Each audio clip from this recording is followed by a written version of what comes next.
Hello, dears, this is the StorySculpt channel, and you are listening to the story Grandma's Tale by Amtul Rahman, translated by Sabeeha Ahmed.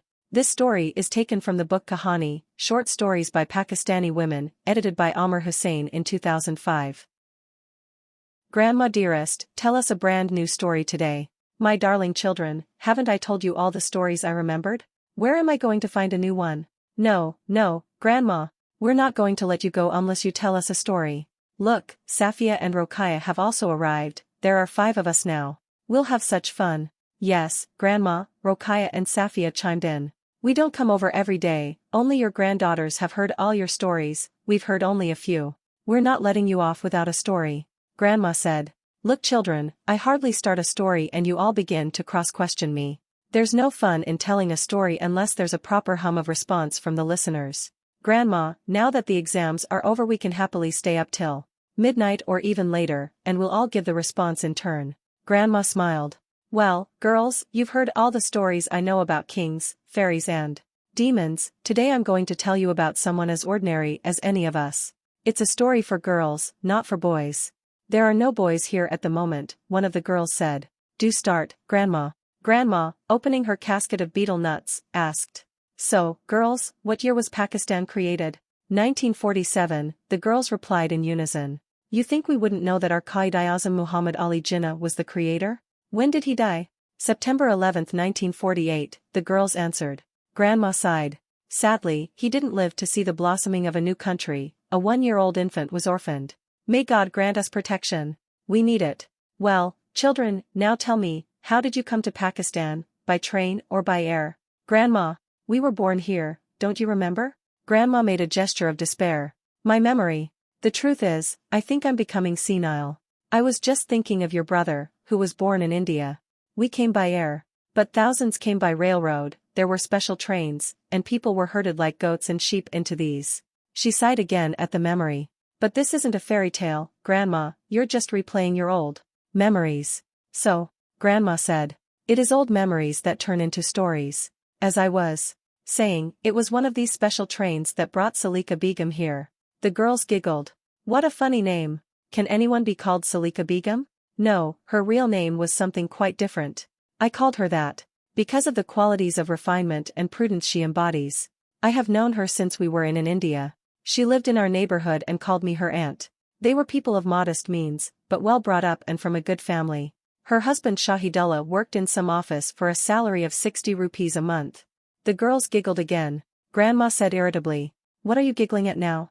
You keep coming up with these odd names. Shahidullah? Can that be a name? What is a name? Whatever you decide to call someone.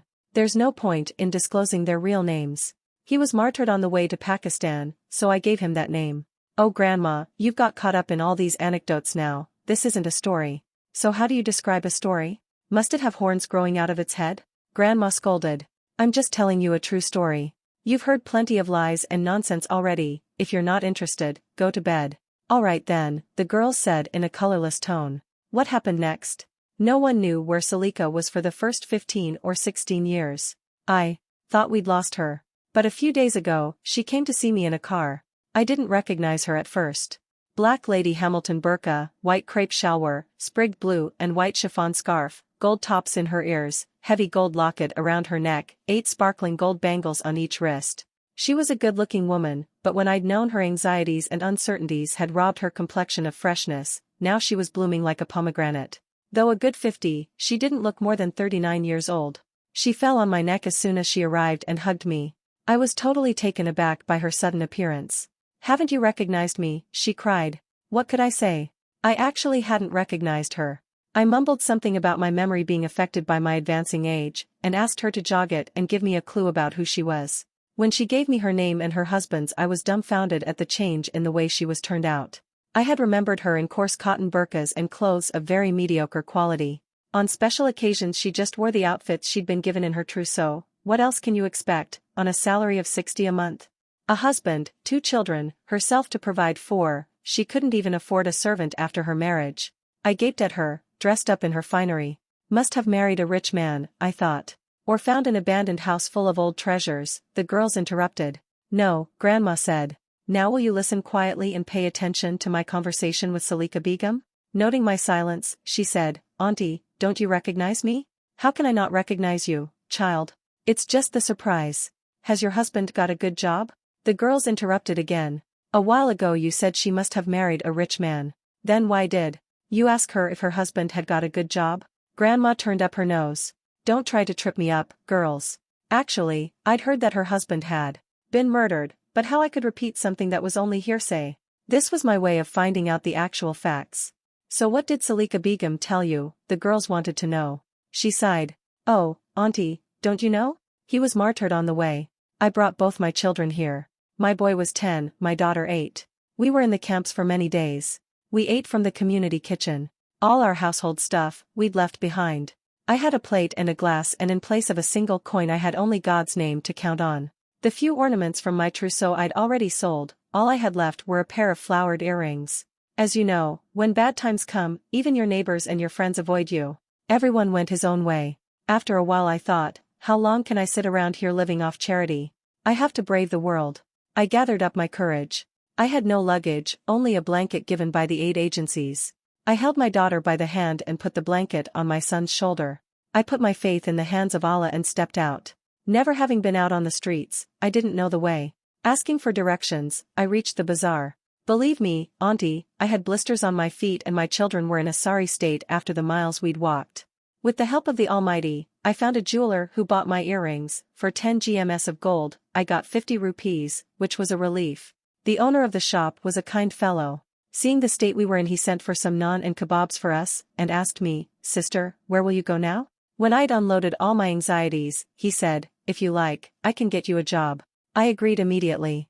He sent a servant with me, but the lady of the house pulled a face when she saw my children and said, "I can't cope with children, I just need a woman to help me. I cook the main meal myself, the bread comes from the local bakers. I can only pay you 10 rupees a month and I can't afford to feed you."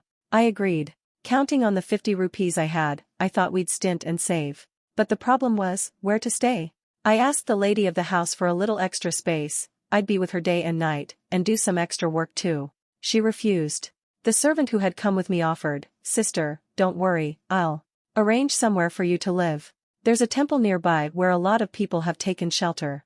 You're sure to find cover there." So, Aunt, I accepted the job and the place to stay. The temple was full of people. I, too, claimed a little space, spread my blanket and seated my children. After a whole day's wandering I felt completely spent. I sent for some food, fed them, and put them to sleep, and then I wept in self-pity half the night. I may have come down in life, but the atmosphere in the temple was not for me. Next morning, I took both the children with me and started off. I went to the lady who'd given me the job, did her shopping, and then washed dishes. Now I decided to take matters in my own hands. In this vast city, there must be some corner where we could seek refuge. There were several large mansions in that area. Taking my courage in both hands, I entered one of them, leaving the children outside. I found that 4 displaced families were occupying the mansion. They seemed to be very decent people. I told them my plight and asked for some space to live in. They felt sorry for me and told me to occupy the lodge that either the gatekeeper or servants must have lived in. I thanked them and I thanked my creator. I brought the children inside. The other tenants didn't have any servants either, so they employed me to do their shopping. Each family paid me 5 rupees. That gave me an immediate secure income of 30 rupees a month. The very next day, I took my son to the market. I already had the 50 rupees with me. I bought a straw mat, a clay pot, another pot for water, some lentils and spices, and a ladle. I also bought material for a proper set of clothes for each of the children, a needle and thread and a pair of scissors. All that cost me 20 rupees. I stitched the clothes the whole day. In the evening I freshened the little ones up by giving them a bath. I didn't bother much about myself. After all, I was reduced to being a serving maid. Next day I set out to look for more work. I saw a very grand-looking mansion. I entered. It was inhabited by a large family, about 12 with some children. They were local people and seemed very comfortably off. They already had a cook but were looking for a maid. I was given a job at 15 rupees a month. I sighed in relief. My job was to buy meat and groceries for 5 families, in different quantities. Sometimes I'd talk the butcher into putting in an extra bit, which I'd add to the stew I made for the children. The inhabitants of the mansion used a lot of clarified butter in their cooking. It was winter, and a lot of fat would congeal in the dishes which I'd fill with boiling water so the ghee would rise to the surface. The next morning I was able to skim off a whole layer of congealed fat and use it to cook the children's stew. I said, "Ugh, my dear, weren't you revolted?" Salika Begum replied, "Why, aunt, what reason was there for revulsion? Haven't you heard that when you've been starving for 3 days even forbidden food becomes lawful?" Thank God, I didn't have to demean myself by asking anyone for help. I can't tell you, the days and nights of distress I have lived through. Wherever I worked, I'd collect turnip peels and discarded greens and bring them home. I'd taught my daughter how to clean and boil them, and when I came home I'd add chilies, salt, garlic and a little powdered mango to the soft leaves she'd prepared and stir-fry them in a little oil. Or sometimes I'd cook lentils or split peas with lots of spices. For sweet I'd soak dried bits of bread and cook them with a bit of jaggery. It tasted delicious. "Where did you pick up all those tricks?" I asked her. "Trouble teaches you everything," she replied. "It's worth 100 instructors. But you shouldn't give in to distress. Do whatever you can, that's my motto." Anyway, I had work, but the boy had nothing to occupy him. That was a constant concern. "Why didn't you get him admitted to a school?" I asked. "Aunt, he'd already read the Quran, and was in class 6. He could read and write Urdu. I don't hold with having your children's tuition fees waived and then going around begging for books or for money to buy them with. Your class fellows laugh at you if you go to school with torn shoes and shabby clothes." My boy was a sensitive lad. I didn't want him to have a sense of inferiority, or to dwell on differences between rich and poor at such a tender age, and have his spirit broken. Education today is hardly geared to the acquisition of knowledge, it's a means to make money. Observing the way times were moving, that's what I concentrated on, making money. A poor man, no matter how highly educated he may be, doesn't earn a place in society. Well, aunt, when the month was over and I got my wages, I prepared some samosas with minced meat, gave them to the boy, and made him stand with them by the gate of a school. They sold out straight away and I made 100% profit on them. I made a few more samosas every day. Our belief in the saying, "action reaps rewards," was justified. 6 months later, I got an old wooden tea chest to use as a barrow and hired a lad to fry samosas them on the spot and sell them piping hot. Now all my son had to do was supervise him, and bring home the accounts and the takings in the evening. When I'd collected 500 rupees, I added a few more items, lentil fritters, kebabs with chutney, and so on. Believe me, aunt, each buyer would spend a whole rupee at a time. For sweets, I'd make coconut fudge and semolina cakes, because they can be stored overnight and sold the next day. When I saw sales booming I added another type of kebab to the menu. I was blessed with divine help and within a year I had rented and was running my own shop. On the first floor of the building there was a flat with a bathroom, so I moved in there, gave up my jobs and started managing the shop. Aunt, I'd experienced poverty, so the first thing I did was to have an old-fashioned oven built. I employed a baker, and ran a separate menu for the poor. Charging them only for the bread they ate, I'd give them lentils, or vegetables, free, to eat with it. The lentils I made very spicy, so you needed to eat less. Once a week I made meat curry and added some more economical dishes with gravy. For Anna's worth was sufficient to satisfy a normal appetite. My place attracted hordes of customers. Aunt, what more can I tell you? My boy matriculated in 3 years. He'd always been intelligent, but he'd had to give up his studies after class 6 and had been out of school and had no chance to study for a year. He studied hard on his own for 2 years to catch up. If I'd let him go to school, who knows what bad habits he might have picked up. A boy needs his father's guidance in his formative years. I was out most of the day, building up the business. He might have left his sister alone and spent his time playing marbles with mates on the street, or flying kites. I agree, my dear, I said. In the old days, playing marbles was frowned upon, but nowadays, in these new schools, it's quite popular with the boys, and so is flying kites. Not only children, but men of all ages are mad about it and join in the fun. Salika Begum responded, "You're right, kite flying is an idle pursuit, a sport for the rich, but not for the have-nots. How can they afford it? It's addictive. I've seen children stooping to steal, pilfering books, pencils and paper from their classmates' satchels, to indulge their habit. Thank God, my children haven't acquired bad habits. Every night, I read them texts from religious books and warned them off lying, stealing and so on." I asked Salika Begum, "Do you still run your catering business?" She replied, "Allah has rewarded my hard work with sweet fruits. By His grace, in this span of 15 years, my son now owns a hotel. After expenses, we clear 3,000 rupees a month. I'm looking around for a suitable girl for him." I gave her a hearty pat on the back. "What about your daughter? She must have grown up too. You haven't really said much about her. Is she married yet?" Salika Begum said, she got married 5 years ago. She has a daughter, too, bless her. It's her car I've come in. I was impressed. I'd taught her to read and write Urdu myself. She'd learnt to cook at a tender age. All girl enjoy needlework and embroidery, anyway. Providence had blessed her with good looks. I'm not just saying this because I'm her mother, but everyone liked her. A widow with 2 sons and 2 daughters lived in the house next to us. We became close friends. Her daughters were in college. They started giving my daughter English lessons. All 3 of them, mother and daughters, adored her. My friend owned a lot of land. They were locals. My Salima was just 15 when she asked for her hand in marriage for one of her boys, but I kept putting her off. They were strangers, after all, and there was the fact that they were rich. I was frank with them, we're not in your league, I told her. To which their response was that they were interested in Salima, not in our social status.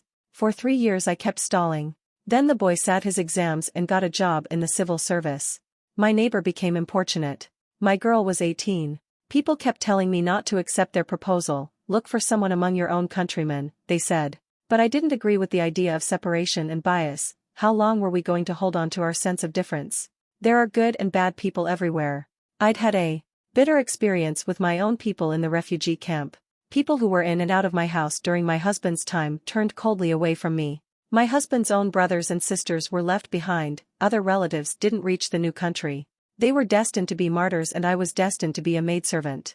Salika Begum seemed to have lost herself in sad thoughts.